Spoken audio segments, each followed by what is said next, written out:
Hello everyone. तो कैसे हो आप लोग? आई होप आप सब लोग ठीक ही होंगे। आज हम स्टार्ट करने वाले चरक संहिता का चैप्टर नंबर 4 या यूँ कहे चरक संहिता के सूत्र स्थान का अध्याय नंबर 4, जिसका नाम है षड विरेचन सत आसितम अध्यायम। ये हमारा भेषज चतुष्क का लास्ट चैप्टर है। इससे पहले 3 चैप्टर हमने पिछली वाली वीडियो में कवर कर चुके हैं अच्छे से। हमने पूरा डीप इनके बारे में स्टडी किया है और चरक संहिता का कोई भी ऐसा पॉइंट नहीं है जो हमने छोड़ दिया हो। हमने सभी पॉइंट कवर करने की कोशिश की है और नोट्स में आपको सब कुछ मिल जाएंगे। ठीक है, अगर आप उन नोट्स को अच्छे से कर लेते हो तो आपको चरक संहिता बुक को देखने की जरूरत नहीं पड़ेगी। ठीक, तो वीडियो को अच्छे से देखा करो। अगर आपको भी देखो, अब मैं बात कर रहा था कि ये भेषज चतुष्क का आखिरी चैप्टर है। ठीक है, आखिरी अध्याय है। अगर आप मुझसे पूछो कि सर भेषज चतुष्क क्या होता है, तो मेरा जवाब ये होगा कि आप बेसिक वाली वीडियो जाके देखिए। जो मैंने चरक संहिता की जो बेसिक वाली वीडियो बनाई है वो आप जाके देखिए, क्योंकि वहाँ पर मैंने आपको बताया 7 चतुष्क होते हैं। हर एक चतुष्क के अंदर 4 चैप्टर होते हैं। उसी प्रकार से भेषज चतुष्क के अंदर भी 4 चैप्टर होते हैं, जिसका चौथे चैप्टर का नाम है षड विरेचन सत आसितम अध्यायम। अगर आप मुझसे ये पूछो सर भेषज चतुष्क इसका नाम क्यों रखा गया, क्योंकि इन 4 चैप्टर में हम किसके साथ डील करते हैं, मेडिसिन के बारे में डील करते हैं। जैसे पहले चैप्टर का नाम था धीघ्र जीवितम अध्याय, उसमें हमने कहाँ पर मेडिसिन पढ़ी थी भाई? आपने फलाने द्रव्य मूलान्य द्रव्य ये सब पढ़े थे ना, दुग्ध पढ़े थे, मूत्र पढ़े थे। वो सब कैसे यूज हो रहे थे? एज ए मेडिसिन की तरह ही यूज हो रहे थे। जब आपने दूसरा चैप्टर पढ़ा चरक संहिता के, जिसका नाम था अपामार्ग तंडुलिया अध्याय, जब आपने पंचकर्म के बाद यवागु का सेवन कराया, ठीक है, यवागु का सेवन कराया, तो वो भी कैसे काम कर रहे थे? As a medicine, as a भैंसक की तरह। ठीक, फिर आपने थर्ड चैप्टर पढ़ा आरगवद अध्याय। आरगवद अध्याय में आपने मेडिसिन कहाँ पर पढ़ा? देखो, जब आपने चूर्ण और लेप पढ़ा, चूर्ण और लेप को कैसे यूज कर रहे थे? एज ए मेडिसिन यूज कर रहे थे, तो इसलिए इसको भेषज चतुष्क के अंदर रखा। अब यहाँ पर भी चौथे चैप्टर को भी भेषज चतुष्क के अंदर रखा है। ये कब समझ में आएगा आपको? जब आप इसको अच्छे से समझ लोगे। तो ये देखो, अब हम पढ़ने वाले हैं षड विरेचन सत आसितम अध्याय। षड का मतलब होता है 6, विरेचन का मतलब होता है शरीर से दोषों को बाहर निकालना। अब शरीर से दोषों को कैसे बाहर निकाल सकते हो? या तो मुख से निकाल सकते हो या गुदा से निकाल सकते हैं। ठीक, अब ये इसको हम देखेंगे। पहले हम देख लेते हैं सत का मतलब। सत का मतलब होता है 100 यानी 100। अगर आप 6 का मल्टीप्लाई 100 से कर दोगे तो कितना आ जाएगा? 600 आ जाएगा। यानी कि हम इस चैप्टर में 600 विरेचन योगों के बारे में पढ़ने वाले हैं। योग क्या होते हैं? मेडिसिन, मतलब किस तरह से आप औषधि की प्रिपरेशन करते हो। ठीक, उनको हम बोलते हैं योग। मतलब 600 विरेचन योगों के बारे में हम इस चैप्टर में पढ़ने वाले हैं। तो हम बता रहे थे यहाँ पर विरेचन। विरेचन का मतलब क्या बताया? शरीर से दोषों को बाहर निकालना। शरीर से दोषों को कैसे बाहर निकाल सकते हो? 2 तरह से निकाल सकते हो, या तो मुख से निकाल दो या गुद से निकाल दो। अगर आप मुख से निकालोगे तो उसको हम कहेंगे ऊर्ध्व विरेचन। ऊर्ध्व विरेचन क्यों कहेंगे? ऊर्ध्व का मतलब होता है अपर डायरेक्शन की ओर मूवमेंट करना।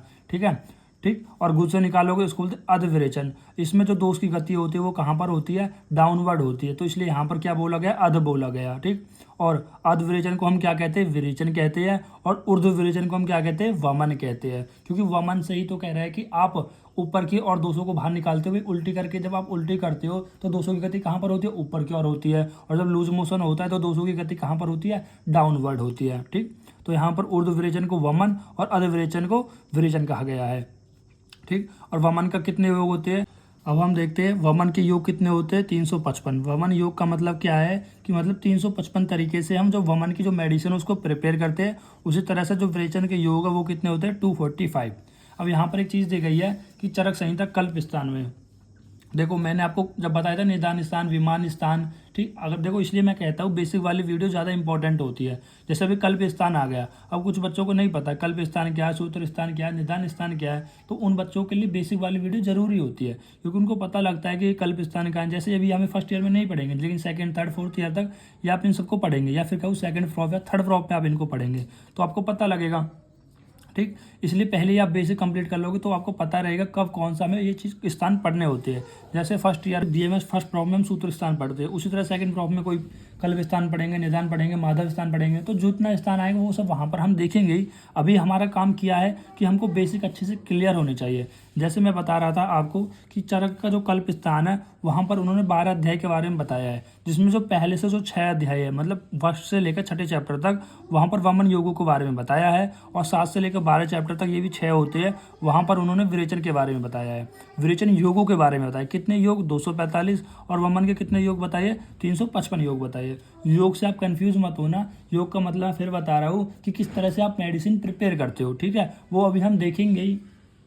ठीक, तो इस प्रकार से 600 विरेचन योग हो गए।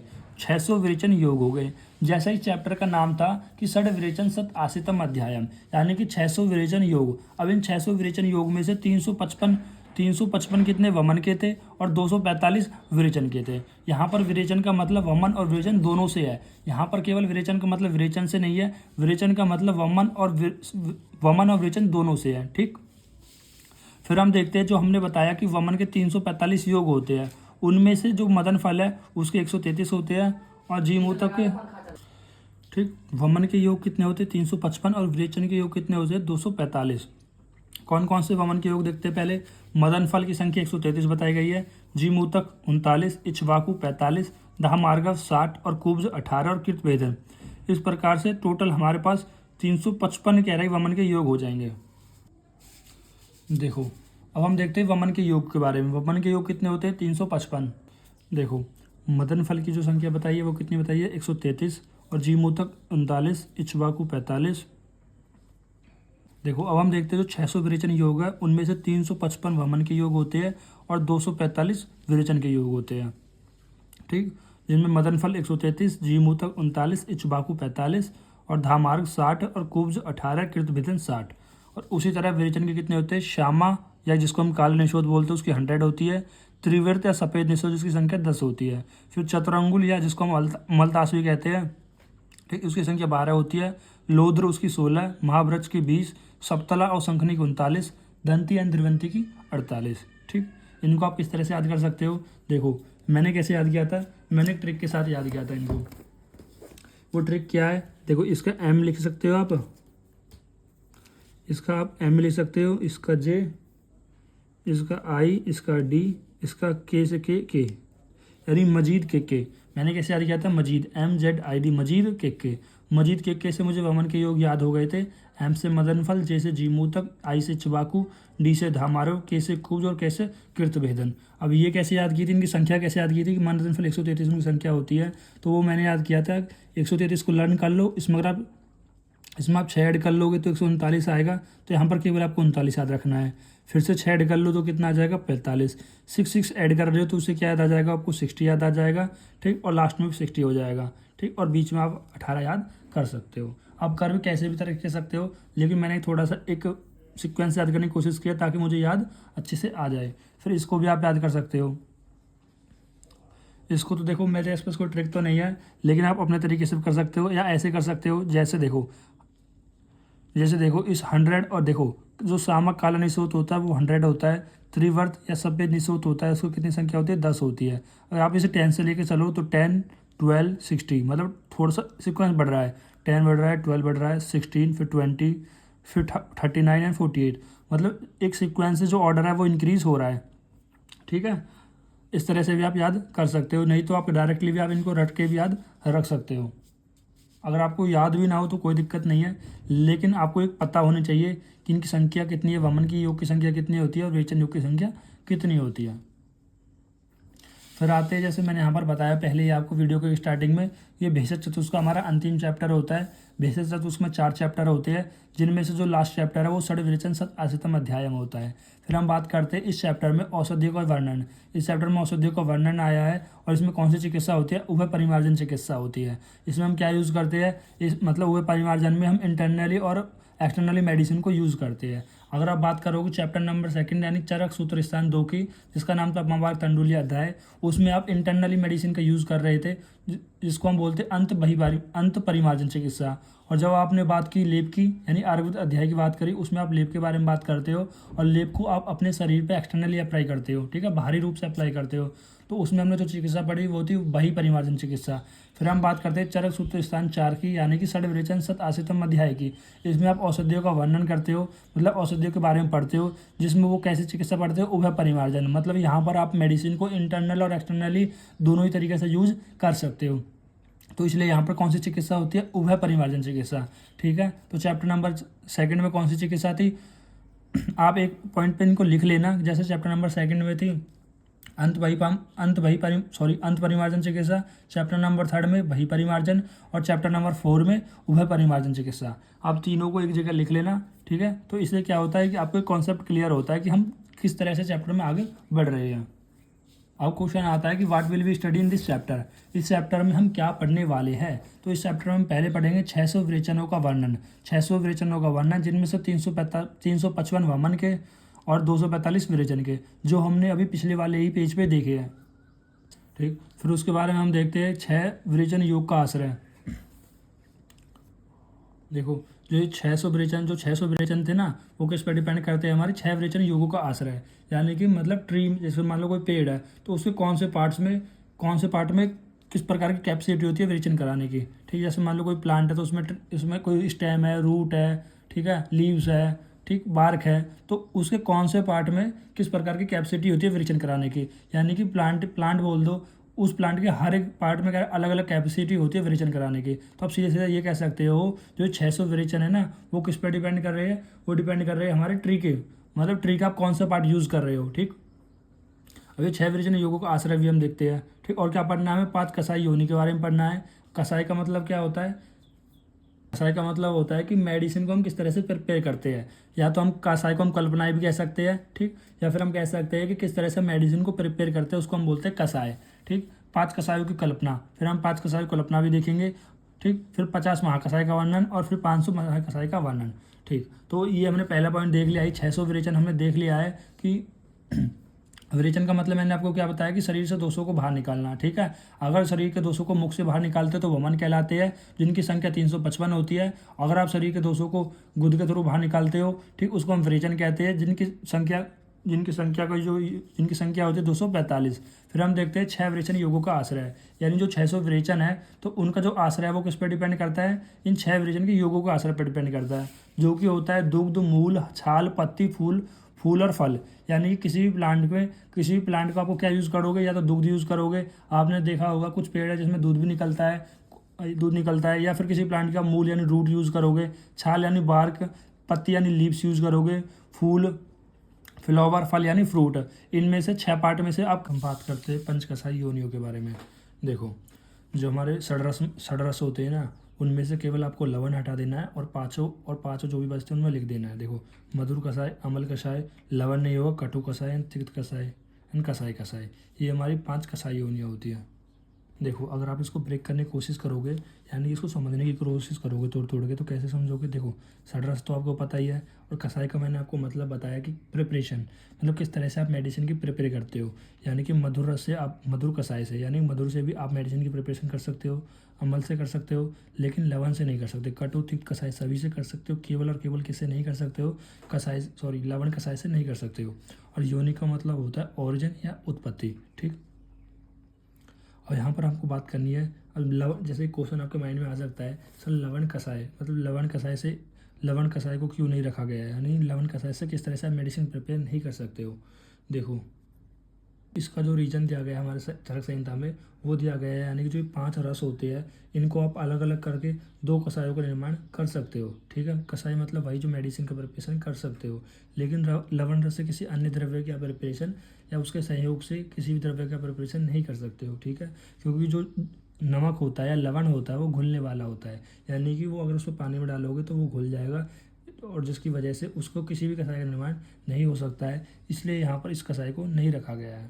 ठीक, देखो, अब जो पंचकसाई योनियाँ है, तो पंचकसाई योनि से आप क्या समझते हो, मतलब ये 5 ऐसी योनि है, मतलब 5 मतलब योनि मतलब उत्पत्ति, मतलब जितनी हमारी मेडिसिन बन रही है ना, 600 विरेचन बन रही है, तो इन्हीं 500 से, ये 5 कसाई मतलब इन पंच कसायों से ही कह रहा है कि जितने भी हमारे 600 विरेचन का योग है इनसे ही बन रहा है। अब हम बात करते हैं पंचविध कसाई कल्पना की। पंचविधि मतलब 5 मेथड्स होते हैं किस तरह से मेडिसिन को प्रिपेयर करते हैं। जैसे पहली होती है स्वरस, दूसरा कल्क, तीसरा श्रुत या क्वाथ जिसको हम बोलते हैं, चौथा शीत, 5वां होता है फांट। ठीक, यहाँ पर कुछ एडिशनल पॉइंट भी है जो हमारी चरक संहिता में गिवन है। जहाँ पर दिया गया है कि आचार्य सुश्रुत के अनुसार षड्विध कसाई कल्पना होती है। इनके अनुसार 5 तो ये सेम ही रहती है, लेकिन एक और होता है जिसको हम बोलते हैं क्षीर। और काश्यप के अनुसार सप्तविधि कसाई कल्पना होती है।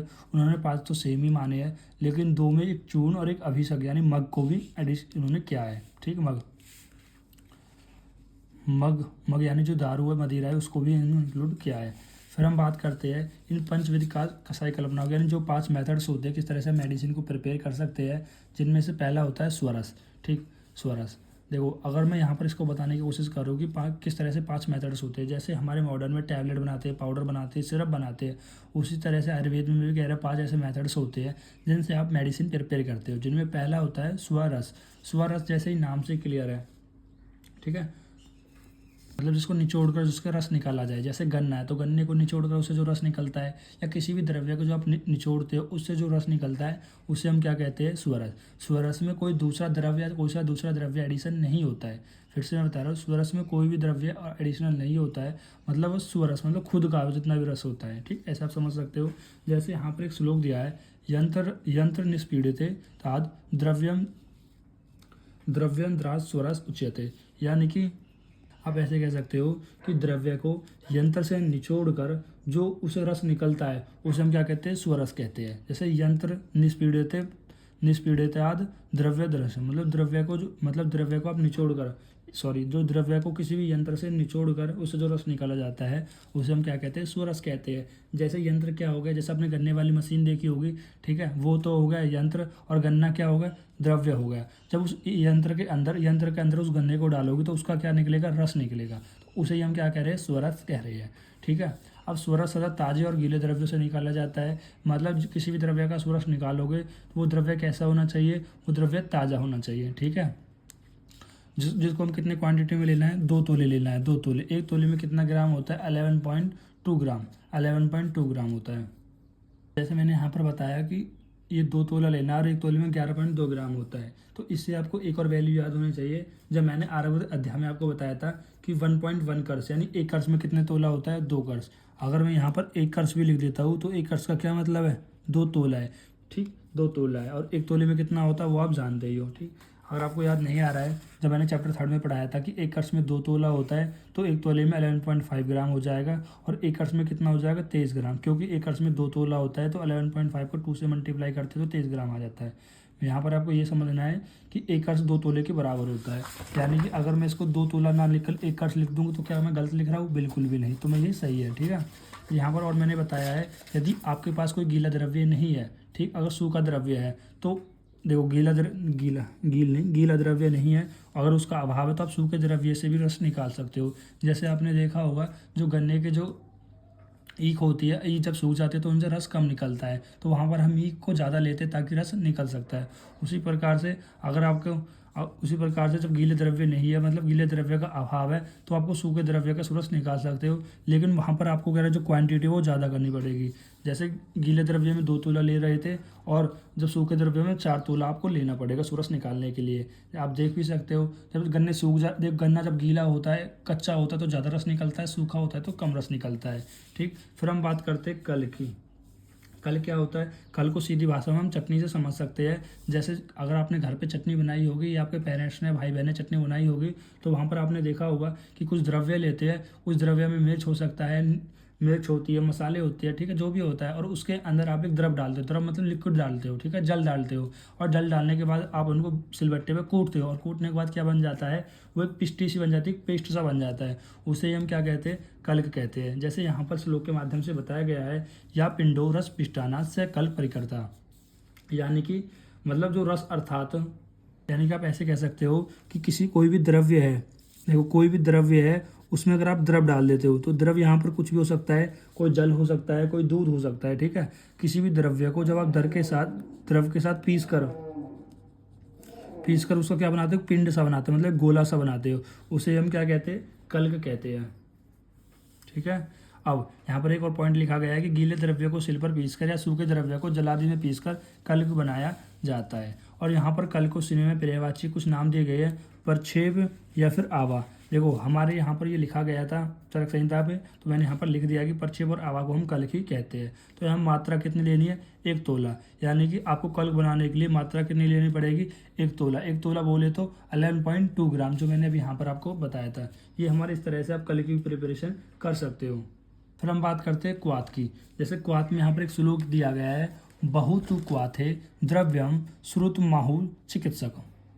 यहाँ पर बहु का मतलब होता है अग्नि, क्वाथित का मतलब होता है उस क्वाथ को मतलब उबालना। बहुतु क्वाथ मतलब अग्नि से उस क्वाथ को उबालना, द्रव्यम मतलब जो द्रव्य है, ठीक है, उसको हम क्या कहते हैं, श्रुत बोलते हैं। देखो श्रुत या क्वाथ एक ही है, जैसे मैंने आपको बताया था श्रुत और क्वाथ एक ही, इनके पर्यायवाची नाम होते हैं। ठीक है, श्रुत माहू चिकित्सक, यानी जो चिकित्सक लोग होते हैं, ठीक है, मतलब जो चिकित्सक होते हैं उनको हम श्रुत या क्वाथ कहते हैं। देखो मैं अगर इसको समझाने की कोशिश करूँ तो यहाँ पर ये कहने की कोशिश कर रहा है, जैसे अभी हमने जो कल्क देखा था, कर्क में क्या कर रहे थे, किसी भी द्रव्य को द्रव के साथ कूट कर पीस कर उसको एक पेस्ट बना रहे थे। तो यहाँ पर क्या करना है, आपको द्रव्य तो लेना ही लेना है, उसके साथ आपको द्रव्य ऐड करना है। द्रव ऐड करने के बाद आपको साथ में अग्नि ऐड करनी है। ठीक है, अग्नि ऐड करनी है। अग्नि ऐड करने का मतलब है कि द्रव्य को द्रव, जैसे मान लो कोई यहाँ पर एक लोटा है, ठीक है, एक कोई आप इसे मान सकते हो कोई लोटा है, तो उसमें आपने द्रव डाल दिया। ठीक है, द्रव के साथ थोड़ा पानी डाल दिया। पानी डालने के बाद उसको आपको अग्नि में गर्म करना है, और अग्नि में गर्म करने के बाद अग्नि में उबालने के बाद आपको जो द्रव्य प्राप्त होगा, अब उसके बाद जो भी द्रव्य आपको प्राप्त होगा उसी को हम क्या कहते हैं, उसी को हम कहते हैं क्वाथ। ठीक, जैसे अगर मैं आपको समझाने की कोशिश करूं, मान लो कि ये लोटा है, कोई बर्तन है, इस बर्तन में हमने पहले कोई द्रव्य डाल दिया। ठीक है, कोई द्रव्य डाल दिया, अब उस द्रव्य के साथ हमने कोई द्रव डाल दिया। ठीक है, वो द्रव कुछ भी हो सकता है, कोई जल हो सकता है, कोई दूध हो सकता है, या कुछ भी हो सकता है। ठीक, मतलब जो भी यानी लिक्विड पोर्शन, कोई भी लिक्विड पोर्शन को क्या कहते हैं, द्रव कहते हैं। मतलब देखो एक बर्तन में हमने द्रव्य डाला और द्रव डाल दिया, और यहाँ पर क्या करी, अग्नि लगा दी, अग्नि में उसे उबाला। उबालने के बाद उससे जो भी हमें द्रव्य प्राप्त होगा उसे हम क्या कहेंगे, क्वाथ कहेंगे, क्वाथ कहेंगे। देखो अभी आप इसको मोटा मोटा समझ लो, फिर मैं आपको एक रफ पेपर पर इन पांचों को समझाऊंगा। ठीक है, तो इतना आपको समझ में आ गया। एक पल द्रव्य को 16 गुना जल में डालकर आग पर पकावे, यानी कि अगर आपको द्रव्य की कितनी संख्या लेनी है, द्रव्य लेना एक पल। अब एक पल क्या होता है, देखो एक पल का मतलब है कि 4 तोला। एक पल का मतलब होता है 4 तोला, और एक तोले में होता है 11.3 ग्राम। ठीक है, जैसे मैंने यहाँ क्वाथ में क्या बताया गया है कि एक पल द्रव्य को 16 गुना जल में डालकर आग पर पकावे। ये तो मैंने बता दिया कि किसी भी द्रव्य को द्रव मिलाकर उसे आग पर पकाना है, और उसे जो भी द्रव्य प्राप्त होगा उसे हम क्वाथ कहते हैं। लेकिन यहाँ पर द्रव्य लेना कितना है, तो उसकी संख्या बताइए एक पल, यानी कि 4 तोला वो द्रव्य लेना है, और जो द्रव कितना लेना है, यानी जो मैंने द्रव्य डाला था ना, वो कितना लेना था, एक पल लेना था। ठीक है, और इसके अंदर मैं जो द्रव डाल रहा था वो कितना लेना है, 16 गुना लेना है, यानी कि वो एक पल लिया है, तो ये कितना लेना पड़ेगा हमें, 4 पल। ठीक, जैसे यहाँ पर बोला गया एक पल, यानी कि ठीक, यानी एक पल। देखो एक पल हमने क्या ले लिया, यहाँ पर एक पल हमने ले लिया द्रव्य। ठीक है, और यही बोल रहा है कि 16 गुना जल लेना है, यानी 16 गुना द्रव लेना है, तो ये कितना लेना पड़ेगा, 16 पल लेना पड़ेगा। उसी प्रकार से जैसे हमने एक पल में 4 तोला होता है, तो यहाँ पर पानी कितना हो जाएगा, 4 को 16 में मल्टीप्लाई करो तो 64 तोला पानी हो जाएगा। देखो अगर आपको समझ में नहीं आया तो मैं समझाता हूँ। ये कह रहा है कि देखो ये कोई बर्तन में जो आप द्रव्य ले रहे थे, उस द्रव्य को आपको कितना लेना है, एक पल लेना है। ठीक है, और उसके अंदर जो आप द्रव्य ऐड कर रहे थे, कोई पानी ऐड कर रहे थे, उसको आपको उसके 16 गुना लेना है। ठीक है, मतलब द्रव्य एक पल लिया तो इसका कितना हो जाएगा, ये 16 पल हो जाएगा। ठीक है, बस अब इसको आपको अग्नि में उबालना है, और उससे जो भी द्रव्य प्राप्त होगा उसे हम क्वाथ कह देंगे। अब ये आपको पता होना चाहिए बेसिक मैथ कि एक पल में 4 तोला होता है। ठीक, एक पल में 4 तोला होता है, 4 तोले में कितने ग्राम हो जाएगा भाई, एक देखो सिंपल मैथ ये है कि एक पल में 4 तोला होता है, और एक तोले में 11.2 ग्राम होता है। तो इसके अनुसार आप मैथ कर लेना। फिर यहाँ पर एक पॉइंट लिखा हुआ है, क्वाथ बनाते समय पात्र का मुंह खुला रहना चाहिए, यानी कि जब इस बर्तन पर कह रहा है कि आप अग्नि में उबाल रहे हो तो इसका जो मुंह है वो ऊपर से ओपन होना चाहिए। ठीक है, और ओपन क्यों होना चाहिए, अगर आप ओपन नहीं करोगे तो उसकी जो भाप है वो अंदर ही रह जाएगी, और जो क्वाथ बनेगा वो कैसा हो जाएगा, गुरु हो जाएगा। ठीक है, तो इसलिए इसका जो मुख है वो खाली छोड़ दिया जाता है, ताकि जो भी भारी चीज़ होगी यानी वो वहाँ से उड़ जाएगी और हल्का द्रव्य रह जाएगा। जैसे क्वाथ बनाते समय पात्र का मुंह खुला रहना चाहिए, ढकने से क्वाथ गुरु हो जाता है और जो पीने के हानिकारक होता है। इसकी मात्रा कितनी बताई गई, 4 तोला बताई गई है, क्योंकि एक पल में कितना होता है, 4 तोला होता है। फिर हम बात करते हैं शीत की। कुटे हुए द्रव्य को शीतल जल में रात भर रख दें, और प्रातःकाल द्रव्य के हाथ से मसल कर छान ले, और इस शीत कसाई को कहा जाता है। देखो यहाँ पर क्या कहा जा रहा है, जो कटा हुआ द्रव्य है, मतलब कोई भी द्रव्य है, जैसे मान लो अदरक है, अदरक नहीं आप मान लो धनिया, इस द्रव्य की जगह आप मान लो धनिया है। ठीक है, और इस धनिया को हमने किस में डालना है, द्रव में डालना है। अब ये द्रव क्या है, यहाँ पर शीतल जल, मतलब ठंडा जल लेना है। मतलब इस द्रव्य को आपको क्या करना है, काटना है, मतलब धनिया को काटना है। जैसे मान लो धनिया काट पीट के हम किस में डाल देना है, शीतल जल में डाल देना है, और शीतल जल में डालने के बाद इसको रात भर तक ऐसे ही छोड़ देना है। अब रात भर छोड़ने से क्या होगा, रात भर छोड़ने से जब आप सुबह उठोगे, यानी जब प्रातः काले उठोगे आप, तो द्रव्य के जितने भी गुण थे, ठीक है, मतलब जो कटा हुआ द्रव्य है, पहले तो उसको हाथ से ऐसे पीस देना है उसी जल में, और पीस देना है, मसल देना है, और मसलने के बाद उसको द्रव्य को निकाल देना है। आप देखोगे जो भी द्रव्य के गुण थे वो किस में आ जाएंगे, उस जल के अंदर आ जाएंगे। उसे हम क्या कहते हैं, शीत कहते हैं। तो शीत में क्या करते हैं कि कोई द्रव्य को पहले किसी द्रव्य को हम कूटते हैं, कूटने के बाद या कूटते या काटते हैं, जो भी करते हैं, उसको उस द्रव में डाल देंगे, द्रव यानी उस जल में डाल देंगे, और उस जल में रात भर के लिए छोड़ देंगे। और रात भर छोड़ने के बाद आप देखोगे जो उस द्रव्य के जो गुण थे वो उस शीतल जल के अंदर आ जाएंगे, ठीक है। उसी को हम क्या कहते हैं, शीत कहते हैं। जैसे यहाँ पर लिखा भी गया है, कूटे हुए द्रव्य को शीतल जल में रात भर के लिए रख दे और प्रातःकाल द्रव्य को हाथ से मसल दे, यानी जो धनिया है उसको हाथ से मसल दे। उसके बाद इसे शीत कषाय कहा जाता है। एक पल द्रव्य को 6 गुण जल में मिलाकर एक मिट्टी के पात्र में ढक रख दे। जैसे यहाँ पर ये पूरी मेथड बताई गई है कि जो द्रव्य लेना है और उसकी संग मात्रा बताई गई है। कितना लेना है, एक पल द्रव्य लेना है। एक पल में कितना तोला होता है, 4 तोला होता है, यानी कि द्रव्य कितना लेना है, 4 तोला लेना है। और उसके 6 गुना क्या लेना है आपको, वो लिक्विड या वो जल लेना है, ठीक। तो आप बोल सकते हो ये आपको 4 तोला लेना है या आपको 6 तोला लेना है। देखो, या तो आप तोले में इन चीज़ों को याद रख लो या आप इनको पल में याद रख लो। अगर पल में याद रखते हैं तो आपको मैथ पता होना चाहिए कि एक पल में 4 तोला होता है और एक तोले में 11.2 ग्राम होता है, ठीक। आप करना एक में, या तो तोले में करना या इनको पल में करना, ठीक है। जैसे यहाँ पर संख्या बता दी गई है कि द्रव्य की जो संख्या है वो इतनी है, तो इस तरह से आप याद रख सकते हो। देखो, हम फांट की बात करते हैं तो फांट में क्या है कि द्रव्य को जो कूटकर उष्ण जल में डालकर हाथ से मसले। पहले हम क्या कर रहे थे, पहले हम द्रव्य को कूट तो रहे थे लेकिन शीतल जल में डाल रहे थे, यहाँ पर उष्ण जल में डाल रहे थे। और वहाँ पर अभी जो हमने पढ़ा था, शीत पढ़ा था ना, तो उस शीत में हम क्या कर रहे थे, रात भर के लिए छोड़ रहे थे। यहाँ पर क्या करा, द्रव्य लिया, कूटा और उष्ण जल में डाला और मसल दिया और निकाल लिया। यहाँ पर रात भर के लिए नहीं छोड़ रहे। और दूसरा डिफरेंस ये है कि उसमें उष्ण जल का प्रयोग कर रहे हैं, वहाँ पर शीतल जल का प्रयोग कर रहे थे शीत में, और फांट में हम उष्ण जल का प्रयोग कर रहे हैं और मसल कर तुरंत ही निकाल रहे हैं। जब औसत का सार जल में चला जाता है तो उसे फांट कहते हैं, ठीक है। तो यहाँ पर कितना द्रव्य लेना है, 4 तोले द्रव्य, यानी एक पल कह दो या 4 तोले द्रव्य ले लो, और उसका 16 तोला हमें जल लेना है, मतलब 4 गुना उसका हमें क्या लेना है, जल लेना है, ठीक। अब आता है हमारा कि पंचविधि कषाय कल्पना। मैंने जो बता दिया, नहीं जो 5 मेथड बता दिए किसी मेडिसिन को प्रिपेयर करने के लिए, इनमें से कौन गुरु होता है, कौन लघु होता है। तो सबसे ज़्यादा जो गुरु होता है, जो भारी होता है, या सबसे ज़्यादा जो डोज होती है, सबसे ज़्यादा किसकी भारी होती है, वो होती है सुअरस की। जैसे आपने मेडिसिन पे देखा होगा 2 मिलीग्राम की है, 10 मिलीग्राम की है। जैसे डोलो पे देखा होगा 500 मिलीग्राम, 650 मिलीग्राम, ठीक है। वो क्या बताती है, वो इनकी, ये हमारा लास्ट क्वेश्चन बचा है कि 50 महाकषाय और 500 महाकषाय। देखो, 50 महाकषाय और 500 कषाय, सॉरी, हमारा लास्ट टॉपिक बचा है 50 महाकषाय और 500 कषाय।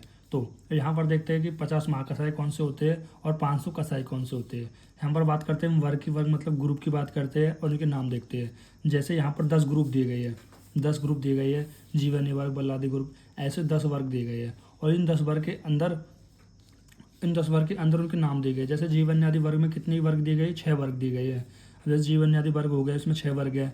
बल्य आदि में 4 वर्ग है, ठीक। अब जीवन आदि वर्ग में 6 वर्ग कौन कौन से होते हैं, जीवनीय, बृहन्नीय, लेखनीय, भेदनीय, संधानीय और द्विपन्नीय, ठीक है। तो ये 6 हमारे वर्ग दिए गए हैं। अब इन 6 वर्ग के अंदर कह रहे 10 नाम आते हैं। अब जैसे जीवनीय है, अब जीवनीय के अंदर भी 10 नाम आएंगे, इसके अंदर भी 10 नाम आएंगे, इसके अंदर भी 10 नाम आएंगे, ठीक है, और इसके अंदर भी 10 नाम आएंगे। तो इस प्रकार से सबके अंदर 10 नाम आएंगे, ठीक। तो यहाँ पर कितने दिए गए, 6 दिए गए हैं। अब 6 के अंदर सबके अंदर क्या आएगा, 10 आएगा, तो यहाँ पर 60 हो जाएंगे। उसी प्रकार से बलियादी वर्ग कितने होते हैं, 4 आते हैं। और इन्हीं चारों वर्ग के अंदर 10 कसाई हो रहेंगे, तो 4 से 10 का मल्टीप्लाई कर देंगे।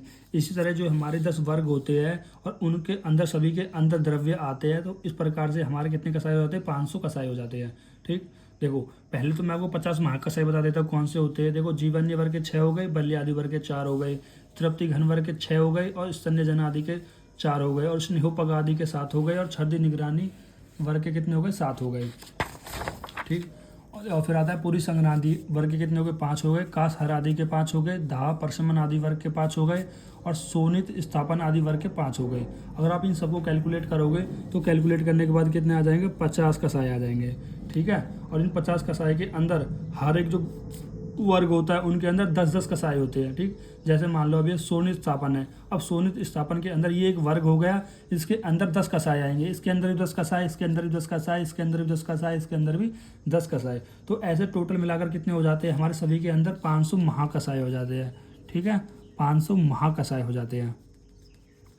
अब देखो हमारी चरक संहिता में एक और चीज़ बताई गई है कि कुछ जो द्रव्य है वो बार बार रिपीट होते हैं। जैसे मान लो धाप्रशमन के अंदर कोई एक द्रव्य आ गया तो वो जरूरी नहीं है वो धाप्रशमन के अंदर ही आएगा और किसी और द्रव्य के अंदर नहीं आएगा।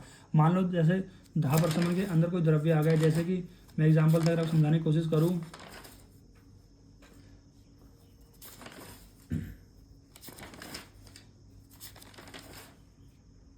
जैसे मान लो कुटज, जैसे कुटज होता है तो जैसे हम बात कर रहे थे जैसे जीवनीय वर्ग थे, जीवनीय वर्ग कितने होते हैं, 6 जीवनीय वर्ग होते हैं और इन 6 जीवनीय वर्ग के अंदर हर एक के अंदर 10-10 कसाई होते हैं। देखो जैसे मान लो पहला जो वर्ग है वो जीवनीय वर्ग हो गया, दूसरा बृहन्नीय, तीसरा लेखनीय, चौथा भेदनीय, पांचवा सांधानीय और छठा दीपनीय। ठीक है, अब हर एक जो ये महाकसाई है इनको हम महाकसाई कह सकते हैं या इनको एक वर्ग कह सकते हैं जिनके अंदर 10 कसाई होते हैं, हर एक के अंदर 10 कसाई होते हैं। और ऐसे टोटल हमारे पास कितने वर्ग होते हैं, 10 वर्ग होते हैं और 10 के अंदर टोटल 50 महाकसाई होते हैं और उन हर एक महाकसाई के अंदर कितने 10 कसाई होते हैं। तो इस प्रकार से टोटल हमारे पास 500 महाकसाई होते हैं।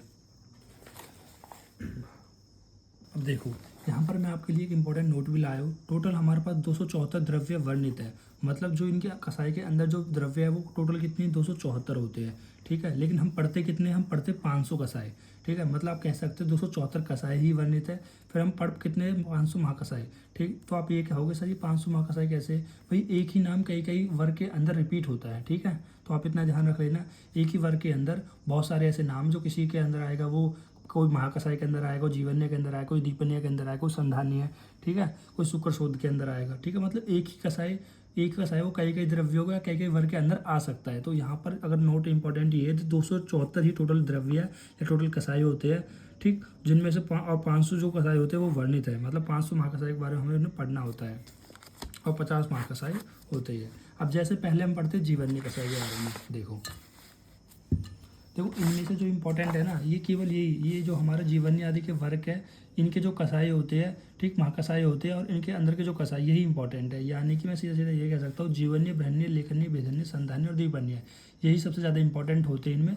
और कोई क्वेश्चन आएगा तो इनमें से आएगा, बहुत मोस्ट प्रोबेबल है। ठीक है, वैसे तो क्वेश्चन इनसे कमी आने की रहता है, इससे जो वेटेज होता है वो 3 मार्क का होता है। ठीक है, तो क्वेश्चन थोड़ा सा ना के बराबर होता है। ठीक, जो 4 चैप्टर है ना हमारे शुरू के चरक संहिता के, ठीक, इनमें से जो क्वेश्चन बनने की प्रोबेबिलिटी वो थोड़ी कम होती है।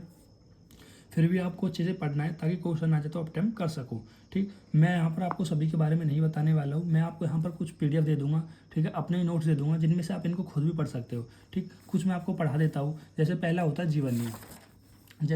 है जीवन्य महाकसाई, जिनको हम इंग्लिश में रिलेट करते हैं, मॉडर्न में रिलेट करते हैं तो न्यूट्रिएंट से रिलेट कर सकते हैं। यानी इनसे जितने न्यूट्रिएंट्स होते हैं हमारे इनसे ये मिलते हैं। जैसे जीवक हो गया, ऋषिवक, मेधा, महावेदक, काकोली, क्षीर काकोली,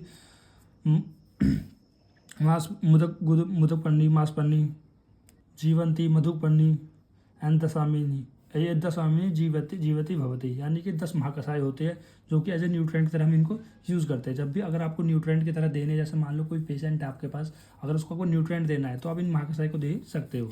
ये जो द्रव्य जीवन आयु के लिए हितकर हो उसे हम जीवन्य कहते हैं। जीवन्य होता क्या है, जो भी द्रव्य आपकी आयु के लिए, आयु मतलब होते हैं लाइफ के लिए हितकर होते हैं, हितकर मतलब बेनिफिशियल होते हैं, उनको ही हम जीवन्य कहते हैं। ठीक, फिर हम बात करते हैं बृहन्नी महाकसाई के अंदर।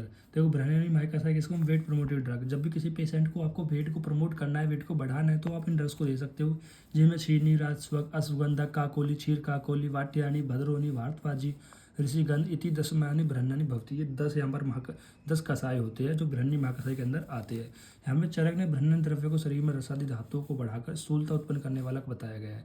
यानी कि चरक ने क्या बताया है, बृहन्न द्रव्य को शरीर में रसादी धातुओं को बढ़ाकर, ठीक है, उनको स्थूलता उत्पन्न कराता है। यानी जो रसादी धातु कौन, रस, रक्त, मांस, मेद, ये क्या करता है, इनकी वृद्धि कराते हैं ये वाले जो महाकसाई होते हैं। ठीक, यहाँ पर ये बहुत सारी डिटेल यहाँ पर लिखी गई है। केवल आपके लिए इंपॉर्टेंट यही होता है कि आप इनके केवल 10 नाम को याद कर लीजिए। ठीक, ये विशेषकर मांस की वृद्धि अधिक कराते हैं। अगर आप इन द्रव्यों का सेवन कराते हैं तो ये मांस की वृद्धि कराएंगे। मांस को बृहन्न द्रव्य को श्रेष्ठ बताया गया है। ठीक है, अगर आपको मांस की वृद्धि करानी है तो आप बृहन्न द्रव्य को आप प्रयोग करा सकते हो। बृहन्न द्रव्य पार्थिव, जलीय, मधुर और महाभूत बताया गया है कि जो पार्थिव यानी पृथ्वी महाभूत होता है और जल जल महाभूत होता है। और रस में कैसे होते हैं, मधुर होते हैं। ठीक, मधुर रस प्रधान होते हैं। और वीर्य में कैसे होते हैं, वीर्य में शीत होते हैं। इतनी ज़्यादा डिटेल आपको देखनी नहीं है, नॉर्मली आप नाम याद करो वो भी बहुत है। याद कर लेना कि बृहन्नी माइक हम वेट प्रमोटिव ड्रग्स बोलते हैं और इन 10 को आप नाम याद कर सकते हो। फिर आगे हम बढ़ते हैं, देखते हैं हम लेखनीय महाकषाय के बारे में, जिनको हम वेट रिड्यूसिंग ड्रग्स बोलते हैं। ठीक है, जब भी किसी पेशेंट को वेट को रिड्यूस कराना है यानी स्थूलता की चिकित्सा करनी है तो आप इन महाकषाय को इन कषाय को आप दे सकते हैं। जैसे मुष्ट हो गया, कुष्ठ हो गया, हरिद्रा, दारू, द्रवचा, अतिस्वेव, कटु, रोगनी, चित्रक्षर, हेमवती इत्यादि दशावन लेखानी भवती। ठीक है, ये 10 द्रव्य दी गई है। इनके बारे में आप थोड़ा थोड़ा डिटेल में पढ़ लेना। उसी तरह से देखो मैं आपको दिखा देता हूँ ताकि आप इनको लिख लो, एक बार थोड़ा सा इनके बारे में पढ़ लो। नहीं तो आप अपनी चरक संहिता का जब चैप्टर नंबर 4 खोलोगे तो वहाँ पर भी इनके बारे में लिखा हुआ है। बेसिकली आप इनके नाम आप याद कर सकते हो, वो भी आपके लिए बहुत है। ठीक है, देखो भेदनीय हो गया और संधानीय हो गया। फिर आता है दीपनीय महाकषाय। यही 6 हमारे ज़्यादातर इंपॉर्टेंट होते हैं। इनको आप अच्छे से एक बार देख लेना और आपका काम बन जाएगा। ठीक, सभी तो आपको खैर याद नहीं हो पाएंगे, जितने याद हो सकते हैं वो तो करने ही करने हैं। ठीक है, और जो शुरुआत के वो भी करने ही करने हैं आपको। अगर उनसे अलग कोई, जैसे ये बल्ले का भी थोड़ा आप कह सकते हो अच्छा है, अच्छा खासा है। ठीक, मतलब जो और इम्पोर्टेंट अगर आपको लगे तो कर लेना। शुरुआत के तो जीवनीय वर्ग के अंदर कोई भी आपको महाकषाय नहीं छोड़कर जाना है। ठीक, ऐसे प्रॉबिलिटी कम होती है आने की। जैसे त्रिभुवन का महाकषाय इंपॉर्टेंट है तो आप इसे याद कर सकते हो। ठीक, आने को तो कोई भी आ सकता है, ऐसे तो कोई नहीं है कि मैं ये बता रहा हूँ इंपॉर्टेंट तो वही आएगा। कभी कभी पेपर में अनइम्पॉर्टेंट भी बहुत ज़्यादा पूछा जाता है। ठीक, पर अगर आपको इतने सबसे बचना है तो आप स्किप कर सकते हो इस चैप्टर को। ठीक है, अगर कोई मान लो अगर आपकी किस्मत खराब हुई तो इसे एक चैप्टर क्वेश्चन आ सकता है। ऐसा नहीं है फिर इसको आप छोड़ दोगे तो फिर भी आप उसमें कुछ ना कुछ तो लिख के ही आपको आना पड़ेगा। ठीक है, जैसे मैंने आपको यहाँ पर दिखा दिया है, मैंने सभी के बारे में यहाँ पर पढ़ रखा है। ठीक है, जब मैंने पढ़ा था मुझे लगा था मेरा कोई भी काम इनमें से नहीं आता, वो बात अलग है, आगे जाके आपके ये काम आ सकते हैं। ठीक, अभी के लिए फर्स्ट क्रॉप के लिए इतने काम नहीं आते हैं, ना ही आपके टीचर आपको सब याद करने के लिए भेजते हैं। कोई भी टीचर आपको सारे याद नहीं कराता है। ठीक है, ना ही आपके कह रहा है जो पीए होते हैं, टर्म टेस्ट होते हैं, इनमें भी ये नहीं आते हैं। ठीक, जो शुरुआत के होते हैं इनमें से आपको दे दिए जाते हैं। जीवनीय वर्ग के जितने भी महाकषाय होते हैं उनको याद करने के लिए बोला जाता है। अगर आप उनको भी याद करते हो तो आपका काम बन जाएगा। ठीक, वैसे तो मैंने सारे लिख रखे हैं। ठीक है, आप इनको एक एक बार देख लीजिए और देखने के बाद अगर आपको सारे करने तो कर सकते हो, नहीं तो थोड़ा बहुत करके भी आपका काम बन जाएगा।